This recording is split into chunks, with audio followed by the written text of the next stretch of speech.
chocolate cherry malted ice cream. Here's what you'll need to make this recipe. The first step is to combine the pitted cherries in a small saucepan with the juice from half a lemon and about a quarter cup of water. Bring the mixture to a simmer over medium-high heat until the cherries release their juices and soften. Carefully transfer the hot cherries to a food processor or blender and puree until smooth.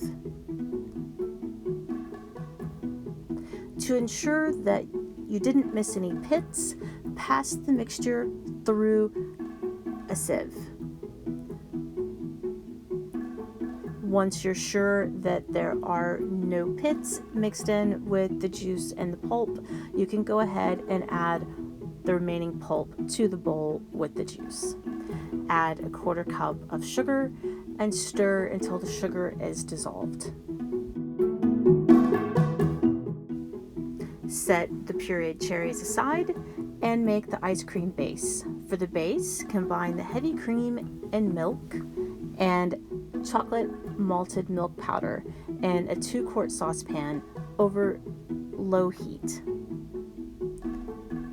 Whisk until smooth and then cook the mixture until it is quite steamy but not boiling. In a mixing, whisk together the remaining sugar, xanthan gum, salt, and egg yolks. The xanthan gum is optional, but using it will improve the texture of your ice cream because it inhibits the formation of chunky ice crystals. Next, slowly ladle some of the hot milk mixture into your egg yolk mixture, whisking constantly.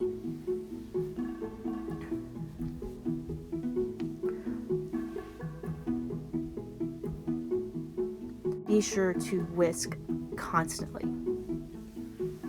You don't want those egg yolks to curdle. Pour the mixture through a fine mesh strainer back into the saucepan.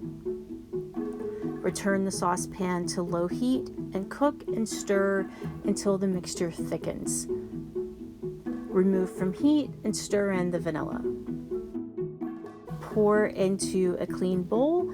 Press a piece of plastic wrap directly to the surface to prevent a skin from forming and refrigerate both the cherry mixture and the custard mixture until well chilled. And then freeze in an ice cream maker according to the manufacturer's instructions. Add the cherry mixture during the last few moments of churning if you want distinctive swirls. Otherwise, you could go ahead and mix them all together. My ice cream maker canister was just a little small for all of my mixture, so I ended up adding my remaining cherry mixture after I transferred it to my freezer container. I just gave it a good swirl with the tip of a knife to mix the cherries into the base. Freeze until firm, about 12 hours, and then serve.